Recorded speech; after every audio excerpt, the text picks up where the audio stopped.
আল্লাহ পাক রব্বুল আলামিন জানাচ্ছেন, ওয়া ইবাদুর রহমানিল্লাযীনা ইয়ামশুনা আলাল আরদি হাওনা ওয়া ইযা খাতাবাহুমুল জাহিলুনা ক্বালু সালামা।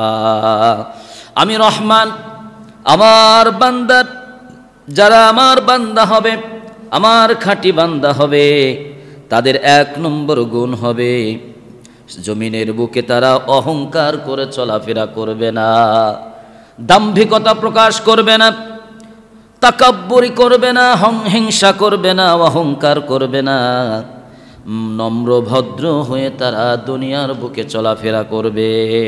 সুবহানাল্লাহ। সব থেকে উত্তম ব্যবহার তাদের কাছে পাওয়া যাবে। একজন জোর করে মারামারি করতে চাইলে সেখান থেকে সে সালাম দিয়ে চলে আসবে। আল্লাহ পাক বলছেন 2 নম্বর গুণ হলো খাতাবাহুমুল জাহিলুনা ক্বালু সালামা। জোর করে যদি তোমার সাথে কেউ ঝগড়া বাঁধাইতে চায়, গ্যাঞ্জাম ফ্যাসাদ সৃষ্টি করতে চায়, আল্লাহ পাক বলছেন তখন আমার ওই বান্দা ওইখান থেকে সালাম দিয়ে চলে আসবে। সুবহানাল্লাহ। কোন আপনার অধিকার আছে, আপনি রাইট পদ্ধতিতে আছেন, ইচ্ছা করলে আপনি তর্ক বাঁধাইতে পারেন, এমন একটা কাজ আপনার সামনে হয়েছে, তারপরেও যদি আপনি ঝগড়া দমন করার জন্য ঝগড়া বাড়াবেন না এই নিয়তে যদি সেখান থেকে চলে আসেন, রসুল বলছেন সঠিকটা জানার পরেও যদি তুমি ঝগড়া না করে চলে আসো, জান্নাতের পাদদেশে একটা অট্টালিকার গ্যারান্টি আমি তোমাকে দিয়ে দিলাম।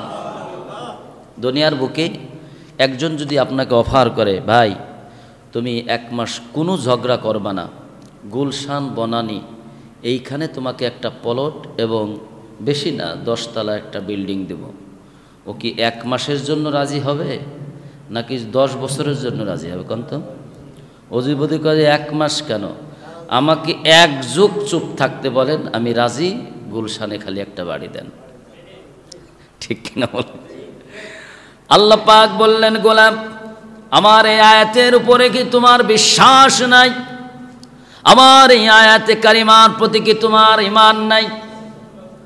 রসুল বলছেন, আমার উম্মতেরা তুমি সঠিক রাস্তায় আছো, তোমার হক আছে, একজন বাজে কথা বলতেছে, না জেনে তর্ক করছে, সে তর্ক বাঁধাচ্ছে, তারপরেও যদি তুমি তর্ক করবা না, ঝগড়া ফ্যাসাদ করবা না, এইটা মনে করে যদি তুমি সেখান থেকে সালাম দিয়ে চলে আসতে পারো, জান্নাতের ভিতরে একটা অট্টালিকার গ্যারান্টি আমি রসুল তোমাকে দিয়ে দিলাম। রসুলের এই গ্যারান্টির প্রতি আমাদের ঈমান আছে? কি বলেন, ঈমান আছে? সুতরাং যদি কেউ ঝগড়া বাঁধায়, গ্যাঞ্জাম বাঁধায়, আমরা নিজেকে কন্ট্রোল করব, পারবো না? যদি কি নিজেকে কন্ট্রোল করতে পারি, জান্নাতের ভিতরে বাড়ির গ্যারান্টি আমাদেরকে কে দিলেন? রসুল সাল্লাল্লাহু আলাইহি ওয়াসাল্লাম গ্যারান্টি দিয়েছেন। সুতরাং আমরা তর্ক বাঁধাবো না। ওয়াল্লাযীনা ইয়াবিতুনা লিরাব্বিহিম সুজদান ওয়া কিয়ামা। রহমানের বান্দার 3 নম্বর গুণাবলী হলো তারা রাতের মধ্যে শুয়ে শুয়ে শুধু রাত্র পার করে দিবে না, রাতটা তারা কিভাবে কাটাবে? সুজদান ওয়া কিয়ামা। রাতের কিছু অংশ তারা ঘুমাবে, কিছু অংশের ভিতরে তারা জেগে উঠবে, জেগে ওঠার পরে আল্লাহ রব্বুল আলামিনের সামনে কিয়াম করবে আর সিজদা করে করে রাতটা পার করে দিবে। জোরে কোন সুবহানাল্লাহ। আমাদের জীবনে কতটা বছর চলে গেল 2 রাকাত তাহাজ্জুদ পড়ি নাই, এমন মুসলমান দেশের ভিতরে আছে না নাই? অনেকেই বলে তাহাজ্জুদ আবার কি জিনিস, এটা কিভাবে পড়তে হয়? বেতেরের নামাজের মতো নাকি না ইশার নামাজের মতো? তাহাজ্জুদ কি জিনিস সেটাও জানে না, কিভাবে পড়তে হয় তাও জানে না, এমন মুসলমান আছে না নাই? আবার কত মুসলমান আছে তাহাজ্জুদ নিয়মিত পড়ে, এমন মুসলমানও দুনিয়ায় আছে না নাই? প্রিয় ভাইরা আমার, সুতরাং রাতের ভিতরে শুধু ঘুমায়ে কাটায়েন না, চেষ্টা করব ইনশাআল্লাহ কিছু কিছু কিয়ামুল লাইল এবং তাহাজ্জুদ পড়া। পারবো না ইনশাআল্লাহ? একটা সিস্টেম আপনাদেরকে বলে দেই। একটি রাত হলো বর্তমান সময়ে সন্ধ্যা, মনে করেন 6টায়, 6টায় যদি সন্ধ্যা হয় আর ফজর হয়, আমরা ফজরের নামাজ পড়ি কয়টায়? 6:10। তাহলে মোটামুটি 12 ঘন্টা। কয় ঘন্টা? 12 ঘন্টা। বিশ্বনবী মুহাম্মদুর রাসূলুল্লাহ সাল্লাল্লাহু আলাইহি ওয়াসাল্লাম 1500 বছর আগে জানাচ্ছেন, একটা রাত্র 1/3 পার হওয়ার পরে, অর্থাৎ একটা রাতকে 3 ভাগ করবা, 3 ভাগ করার পরে একটা ভাগ অতিক্রম যখন হয়ে যাবে, মহান রব্বুল আলামিন তার আরশ ছেড়ে দিয়ে দুনিয়ার এই প্রথম আসমানে হাজির হয়ে যায়। একটা রাত্র যদি 12 ঘন্টা হয়, 3 ভাগ করলে কয় ঘন্টা? 4 ঘন্টা। 3 × 4 = 12। তাহলে 6টা থেকে 4 ঘন্টা কয়টা হয়? 7, 8, 9, 10। 10টা। আমি আপনাকে আরো 1 ঘন্টায় নাই বাড়িয়ে দিলাম, 11টা। রাত্র 11টা যখন বাজে, রব্বুল আলামিন আরশ আজিম থাকে না, রব্বুল আলামিন প্রথম আসমানে হাজির হয়ে যায়। আমরা প্রায় সবাই 11টা 12টার দিকে ঘুমাইতে যাই। এই সময় তুমি যদি ওযু করো, 2 রাকাত সালাত আদায় করতে পারো, রব্বুল আলামিন তোমাকে তাহাজ্জুদ নামাজের সওয়াব দিয়ে দিবেন। রব্বুল আলামিন কিয়ামুল লাইলের সওয়াব দিয়ে দিবেন। বিশ্ব নবী মুহাম্মদুর রাসূলুল্লাহ সাল্লাল্লাহু আলাইহি ওয়াসাল্লামকে আল্লাহ পাক বারবার ডাক দিয়ে বলছেন, ইয়া আইয়ুহাল মুযাম্মিলু কুমিল লাইলা ইল্লা কলিলা নিসফাহু আও ইনকুস মিনহু কলিলা। আল্লাহু আকবার। ওহে চাদরওয়ালা, কম্বলওয়ালা, রাতের 1 অংশ জেগে ওঠো। ইল্লা কলিলা, রাতের এক সামান্য অংশই রাসূল সাল্লাল্লাহু আলাইহি ওয়াসাল্লাম ঘুমাতেন। আল্লাহ পাক রব্বুল আলামিনের সামনে দণ্ডায়মান হয়ে নিয়মিতই তাহাজ্জুদের সালাত আদায় করতেন। সুবহানাল্লাহ। বিশ্ব নবীর তাহাজ্জুদ পড়তে পড়তে, কিয়ামুল লাইল করতে করতে পা মোবারক ফুলে যেত। অনেক সময় পাটা ফেটে পানি বের হয়ে যেত। আল্লাহু আকবার। অথচ তার জীবনে কোনো গুনাহ নাই, তার জীবনে কোনো পাপ নাই। আম্মা জান আয়েশা বলছেন, ওগো রাসূল, আপনার জীবনের কোনো গুনাহ নাই। রব্বুল আলামিন কোরআনের মধ্যে বলছেন, লিয়াগফির লাকাল্লাহু মা তাকদ্দামা মিন যামবিহি ওয়া মা তাআক্কার। রাসূল হে, আমি আপনার আগে পরের সবগুলো ক্ষমা করে দিয়েছি। সুবহানাল্লাহ। কোন তারপরেও আপনি রাতের পর রাত এত দীর্ঘক্ষণ দাঁড়িয়ে দাঁড়িয়ে কেন তাহাজ্জুদ আর কিয়ামুল লাইল করেন? রসুল বললেন, আয়েশা রে, হাউজে কাউসার কোনো নবীকে দেয় নাই, মাকামে মাহবুদ কোনো নবীকে দেয় নাই, কিয়ামতের কঠিন ময়দানে সুপারিশ করার হুকুম কাউকে দেয় নাই। আল্লাহ পাক আমাদের দিয়েছেন। যে আল্লাহ এতগুলো নিয়ামত দিয়ে আমার জীবনটাকে ধন্য করে দিলেন, আফালা আকুনা আবদান শাকুরা, সেই রব্বুল আলামিনের দরবারে কি আমি শুকুর গুজার বান্দা হব না? সুবহানাল্লাহ। নামাজ পড়েছেন, নামাজ পড়ে রাত্র কাটিয়ে দিয়েছেন। এইভাবে 63টা বছর তিনি কাটালেন। আমার প্রিয় ভাইরা, তাহলে রাত্র 3 ভাগ করলে 11টার সময় আল্লাহ পাক রব্বুল আলামিন কোন আসমানে চলে আসে? বলুন সবাই, কোন আসমানে? প্রথম আসমানে চলে আসেন।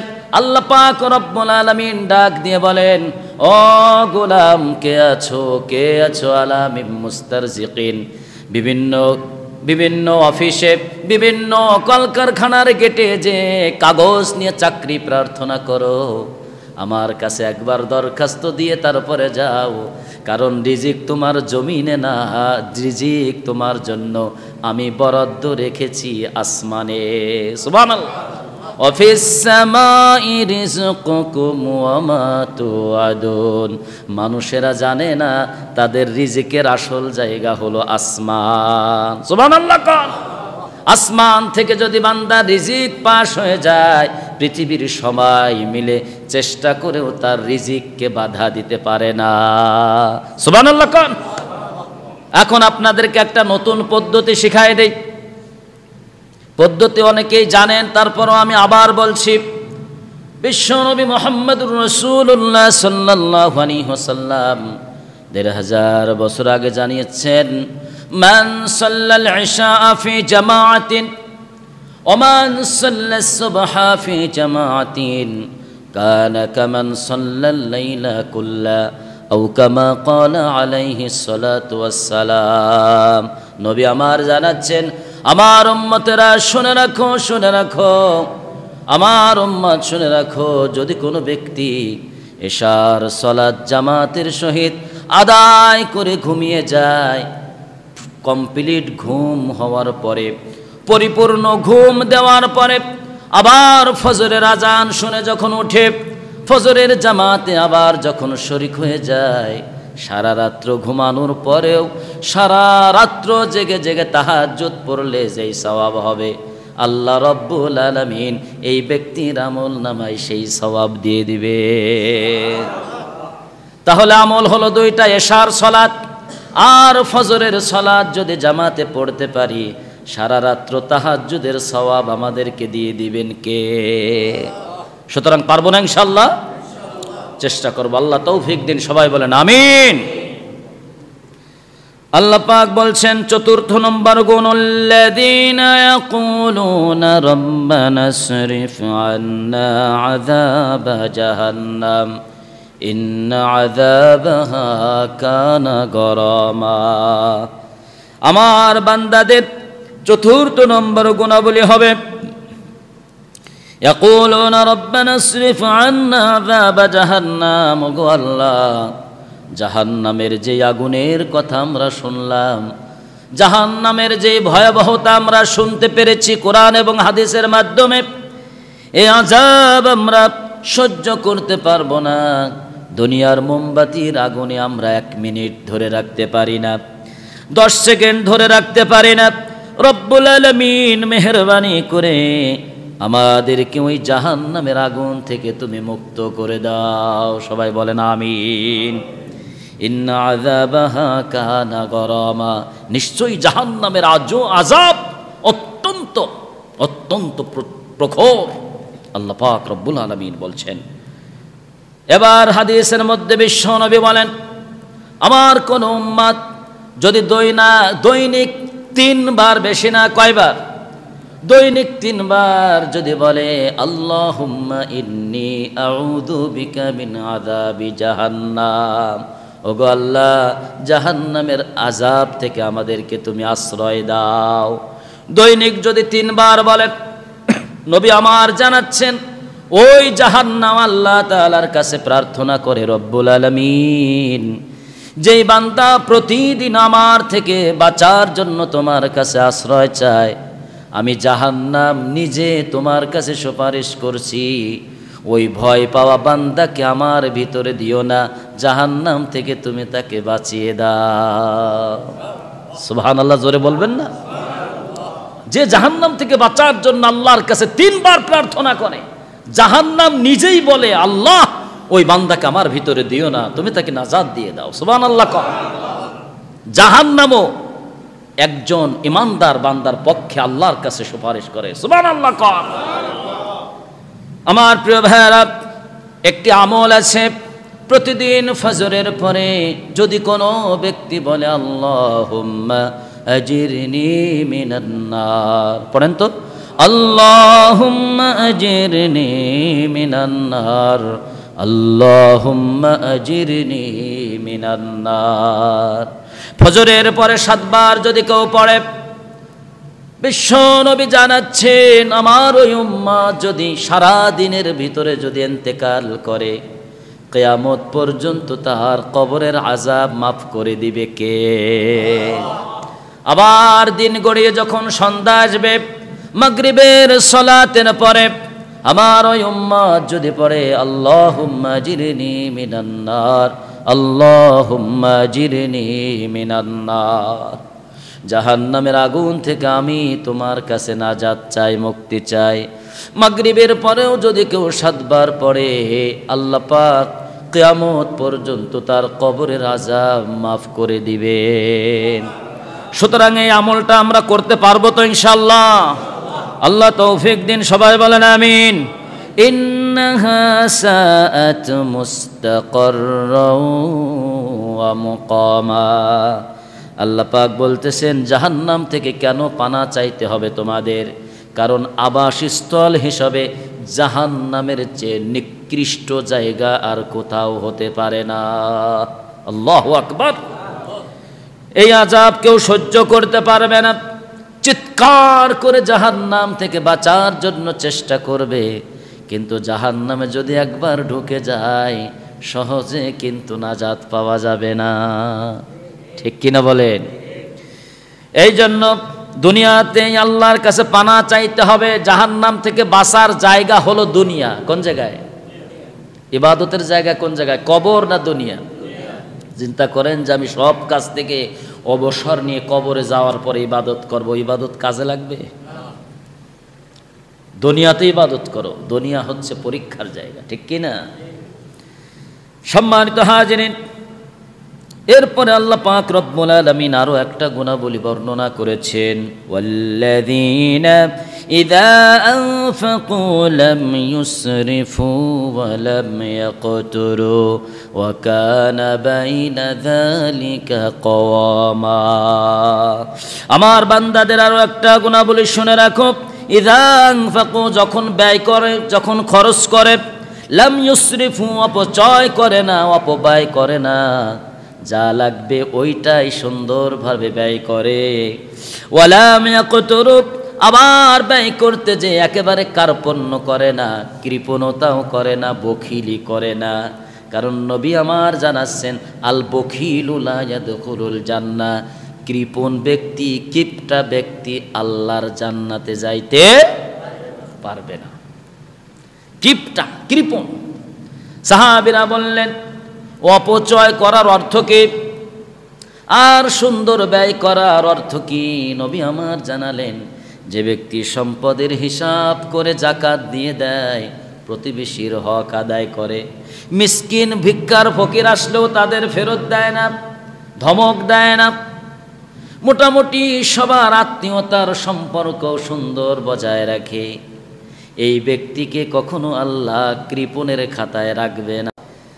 অনেক মানুষ দেখবেন মুসলমান হলে কি হবে, অনেক জায়গায় অপচয় করে, অপব্যয় করে, আছে না নাই? জোরে বলুন, আছে না নাই? 31st নাইটে 1 লাখ টাকার বাজি কিনে ছেলে পেলে দিয়ে দিছে, যা এটা ফোটা, এটার কোনো দরকার আছে? বলুন। বিবাহ অনুষ্ঠান 40 দিন একটানা, ঠিক কিনা? মানুষ 40 দিন ইবাদত করলে একটা মর্তবা পায় কি পায় না? যে ব্যক্তি 40 ইয়াওমান 40 দিন একটানা তাকবীরুল্লাহর সাথে নামাজ পড়ে, বারাআতুম মিনান নার বারাআতুম মিনান নিফাক, রসুল বলছেন তাকে 2টা জিনিস থেকে বারাআত দেয়া হবে, মুক্তি দেয়া হবে। 1 নম্বর, জাহান্নামের আগুন থেকে তাকে মুক্ত করে দেয়া হবে। 2 নম্বর, কিয়ামত পর্যন্ত তার অন্তরে আর নিফাকি মুনাফিকি ঢুকবে না। সুবহানাল্লাহ। এটা হলো 40 দিনের ফায়দা।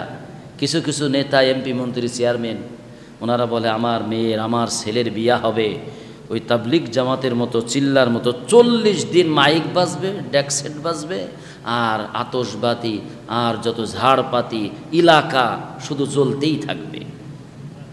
আছে না নাই? তোমাকে এই অপচয় কে করতে বলছে? এই অপচয় করি। ইন্নাল মুবাযযিরিনা কানু ইখওয়ানাশ শায়াতিন, নিশ্চয় যারা অপচয় করে এরা একজনের ভাই। বলেন তো সে কে? হ্যাঁ, জোরে বলুন, শয়তানের ভাই। শয়তান যদি জাহান্নামে যায়, ওর ভাই কোন জায়গায় যাবে? ও বলবে যে আমার ভাইরে আমি রাইখে যাব না কোনো জায়গায়, ঠিক কি না? শয়তানের সঙ্গ দেয়া লাগবে। আল্লাহ অপচয়কারী থেকে আমাদেরকে হেফাজত করেন, বলেন আমিন।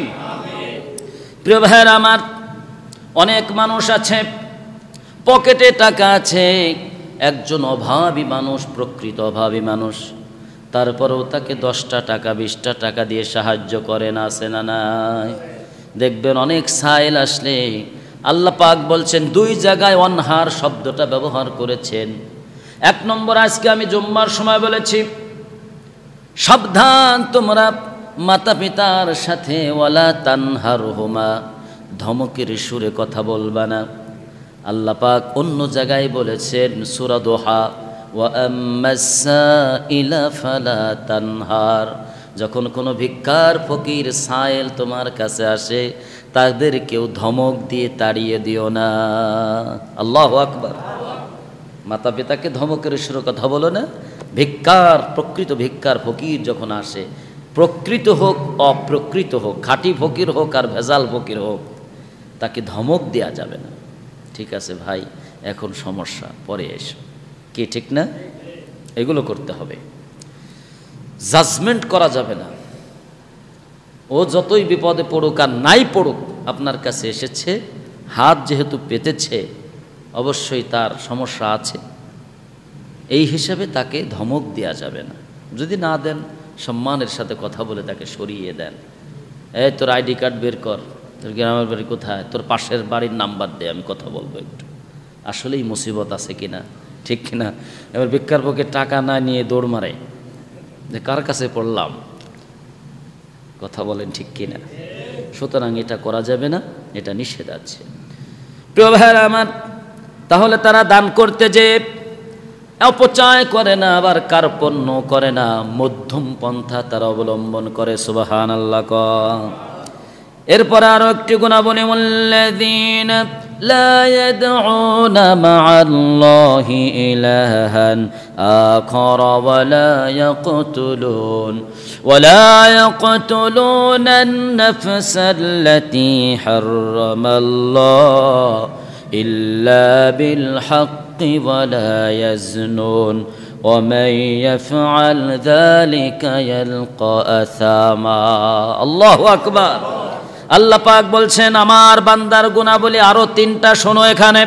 ওয়াল্লাযীনা লা ইয়াদউনা মা'আল্লাহি ইলাহান আখার, আল্লাহ ছাড়া তারা অন্য কাউকে ডাকে না, ইবাদত করে শুধুমাত্র একজন সত্তার। আওয়াজ করে বলুন, তিনি কে? তারা শুধুমাত্র কেবলমাত্র আল্লাহর ইবাদত করে। বিপদে পড়ে গেলে কার কাছে চায়? কোন ঋণগ্রস্ত হয়ে গেছে, কার কাছে চায়? মানুষের কাছে চায় না। সব দুঃখ মনের কথা তারা ডেকে ডেকে বলে একমাত্র কার কাছে? আল্লাহর কাছে বলে। তারা শিরিক করে না। মা'আল্লাহি ইলাহান আখার। তারা এই কথা বলে না যে আজকে যেই মুসিবতে পড়েছিলাম, রোডের ভিতরে যে ড্রাইভার যদি পাকা না হইতো তাহলে আজকে জীবন শেষ, ঠিক কিনা বলে? এরকম কথা বলার লোক নাই? মুসলমানের ভিতরে নাই? আইসে বলো, হুজুর আজকে বাঁচার কোনো কথা ছিল না। আমি কি কথা ছিল তাহলে? বল, যে মুসিবতে পড়েছিলাম, ড্রাইভারের 40 বছরের অভিজ্ঞতার কারণে আজকে বেঁচে গেছি। নাউজুবিল্লাহ বলতে পারেন? আল্লাহ পাক বললেন, আমি বাঁচালাম আর তুই সব কৃতজ্ঞতা কৃতিত্ব সব ড্রাইভারে দিয়ে চলে আসলি। ইমান বাসের ভিতরেই শেষ, কথা বলেন ঠিক কিনা? আর একজন এসে বলে, হুজুর এত বড় রোগ, মাদ্রাস থেকে ফেরত দিয়েছে, সব জায়গায় থেকে ফেরত দিয়েছে, হঠাৎ করে দেখলাম অমুক এক ডাক্তারের কথা একজন দিল, ওই ডাক্তারের কাছে গেলাম, তার যে হাতের যশ, তার এই অভিজ্ঞতার আলোকে চিকিৎসা নেওয়ার কারণে আমি বেঁচে গেছি। আল্লাহ বলল, সারা পৃথিবীর বড় বড় ডাক্তার তোকে বাঁচাইতে পারলো না। দেশের ভিতরে নরমাল মাত্র 100 টাকার ওষুধে ভালো করে দিল কে? জোরে বলুন, কে ভালো করলো? আর এ রোগী ভালো হয়ে বলে যে ওই ডাক্তারের কারণেই আমি বাঁচছি। আল্লাহ বলতেছেন, মুমিনদের গুনাহবলী এটা নয়। মুমিন ইমানদার যারা, তারা সব কৃতজ্ঞতা একমাত্র কাকে দিবে? জোরে বলুন, কাকে? ওয়াল্লাযীনা লা ইয়াদউনা মা'আল্লাহি ইলাহান আখার, তারা শুধুমাত্র একজন মালিকের কাছেই হাত পাতবে, সব দুঃখ দরদশা তাকেই বলবে, তিনি কে?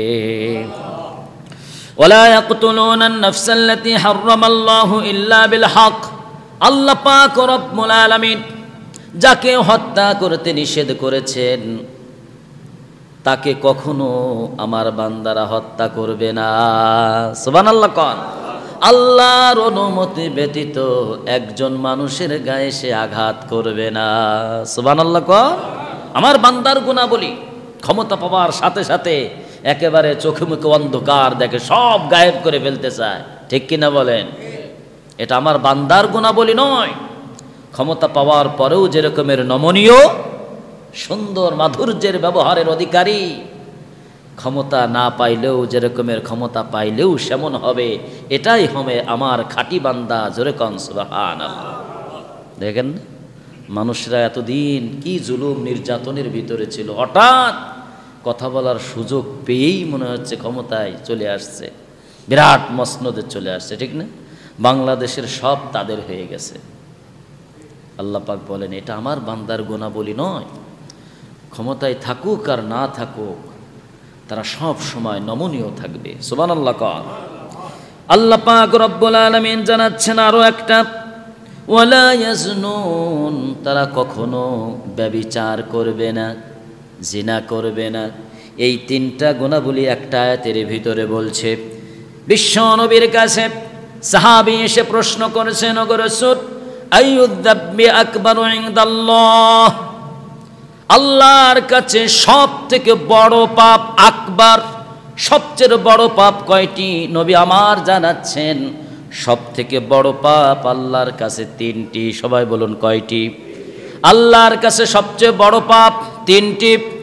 এক নম্বরে আনতা জাআলা লিল্লাহি নিদ্দান ওয়া হুয়া খালাকুকা, রব্বুল আলামিন তোমাকে সৃষ্টি করেছেন, অস্তিত্বহীন থেকে তোমাকে অস্তিত্ব দিয়েছেন, তোমার কিছুই ছিল না, আল্লাহ পূর্ণাঙ্গ একটি মানুষে রূপান্তরিত করে দিয়েছেন। বড় হইয়া শুধুমাত্র ইবাদত করবা কার? কিন্তু বড় হওয়ার পরে যখন আল্লাহকে বাদ দিয়া অন্য মানুষের গুণগান গাইবা, অন্য জায়গায় সিজদা দিবা, আর বলবা আল্লাহর আইন আমরা চাই না, আমরা জজ আব্রাহাম লিঙ্কনের আইন চাই। এই জমিনে শান্তি দিতে পারে গণতন্ত্র? কি বলেন? শান্তি দিবে কিসে? কোরআনের তন্ত্র। কথা বলেন ঠিক কিনা? মুক্তির মূল মন্ত্র কোরআনের শাসনতন্ত্র, ঠিক কিনা বলেন? প্রিয় ভাইরা আমার, যারা বলবে আল্লাহর এই কোরআন থেকে আধুনিক যে গণতন্ত্র আছে এটাই শান্তি দিতে পারবে, একটি দেশকে উপরে উঠাবে, আর যারা কোরআনের আইন বাস্তবায়ন করতে চায় ওরা ক্ষমতায় আসলে দেশটাকে একবারে ডুবিয়ে ছাড়বে, এই কথা যদি বলে তার কি ইমান ঠিক থাকবে? জোরে বলুন। একদল বলতেছে আমরা কোরআনের শাসন কায়েম করতে চাই, দেশে শান্তি বিরাজ করবে, আবার বিপক্ষলারা বলতেছে ওরা যদি আসে দেশ রসাতলে চলে যাবে। নাউজুবিল্লাহ বলবেন না? তার মানে আল্লাহর কোরআনের প্রতি তাদের কি বিরূপ ব্যবহার। আল্লাহ পাক রব্বুল আলামিন বলছেন সব থেকে বড় পাপ হলো আল্লাহ তোমাকে সৃষ্টি করেছেন, তার বিধান বাস্তবায়ন করার জন্য তোমাকে কাজ দিয়েছেন, আর তুমি আল্লাহর বিধান বাস্তবায়ন না করে জর্জ আব্রাহাম লিঙ্কনের বিধান বাস্তবায়নের জন্য সারা জীবন কুরবানি করে দিচ্ছ, ঠিক কিনা বলেন? আল্লাহ বললেন এটা সবচেয়ে বড় গুনাহ, মারাত্মক গুনাহ। 2 নম্বর গুনাহ, সুম্মা আইয়ুন ইয়া রাসূলুল্লাহ, 2 নম্বর গুনাহটা কি? নবী আমার জানাচ্ছেন আনতা কতলা ওয়ালাদাকা খাশিয়াতা মাআক, তুমি তোমার সন্তানকে এই ভয়ে হত্যা করে ফেলো যে বড় হইয়া আমার প্লেটের মধ্যে ভাগ বসাবে, আমার সংসারে সদস্য বেশি বেড়ে যাবে, সুতরাং সদস্য বেশি বাড়াবো না, এই জন্য গর্ভে আসার সাথে সাথেই বিভিন্ন ওষুধ খাওয়ায় শেষ করে দেয়। এমন মুসলমান আছে না নাই?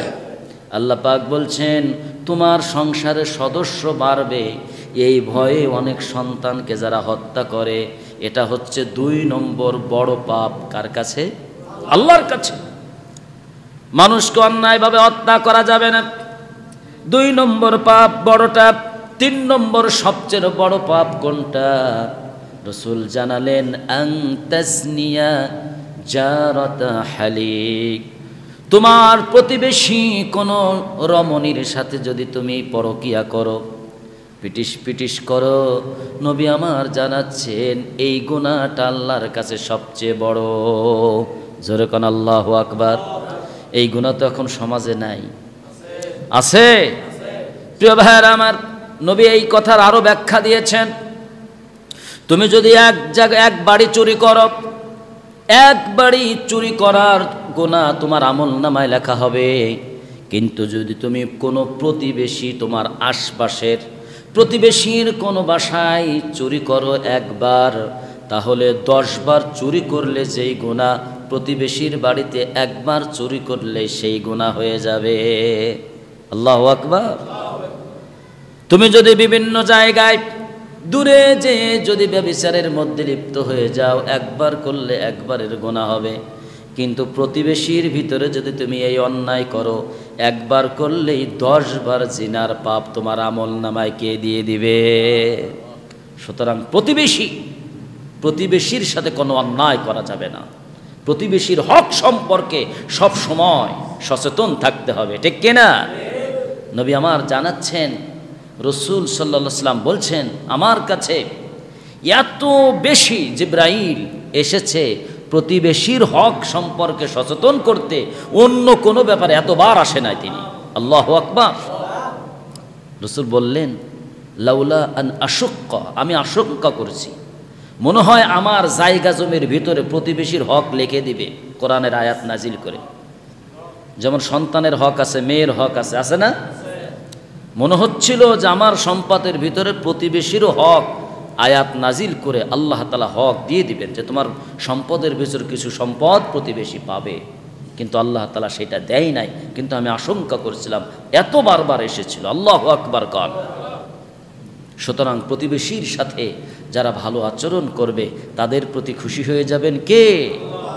আর এই কঠিন 3টা পাপ যারা করবে, যেই 3টা পাপের কথা আমরা বললাম, রব্বুল আলামিন জানাচ্ছেন, ওয়ামাই ইয়াফআল যালিকা ইয়ালকা আসামা, যারা এই কঠিন অন্যায় করবে, আলকা আসামা, জাহান্নামের ভিতরে তাদের মোলাকাত হয়ে যাবে। জোরে কোন আল্লাহু আকবার।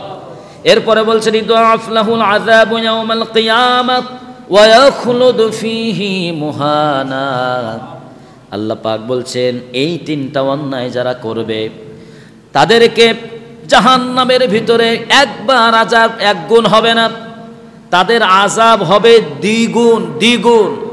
নাউযুবিল্লাহ। কোন ইদআফ লাহুল আযাব ইয়াওমাল কিয়ামাহ, যারা এই 3টা অন্যায় করবে জাহান্নামে তাদের আযাব কয় গুণ? 2 গুণ বেশি বাড়বে। আর তারা জাহান্নামে কতদিন থাকবে? ওয়া ইয়াখলুদ ফীহি মুহানা, খাল্লাদা ইউখাল্লিদু তাখলিদান ফাহুয়া মুখাল্লিদ। এই শব্দের অর্থ হলো চিরস্থায়ীভাবে তারা জাহান্নামে থাকবে। নাউযুবিল্লাহ। কি অবস্থা থাকবে? হীন, মুহানা, অপমান অবস্থায়, একেবারে অপদস্থ অবস্থায় জাহান্নামে থাকতে হবে। তাদের মুখের উপরে ভর দিয়া, পা উপরে দিয়ে টানতে টানতে জাহান্নামে নিয়ে যাওয়া হবে। নাউযুবিল্লাহ। আল্লাহ তাআলা আমাদেরকে হেফাজত করেন, সবাই বলেন আমিন। এবং যেই কথাগুলো আজকে আমরা বললাম, আমাদেরকে যেই ভয়ের কথা, এই ভয় থেকে আল্লাহ তাআলা আমাদেরকে বাঁচান। আর যে আশার বাণী আমরা শুনেছি, এই আশার বাণীর ভিতরে আমাদেরকে সবাইকে যেন সম্পৃক্ত হওয়ার তৌফিক দান করেন, সবাই বলেন আমিন। আমিন।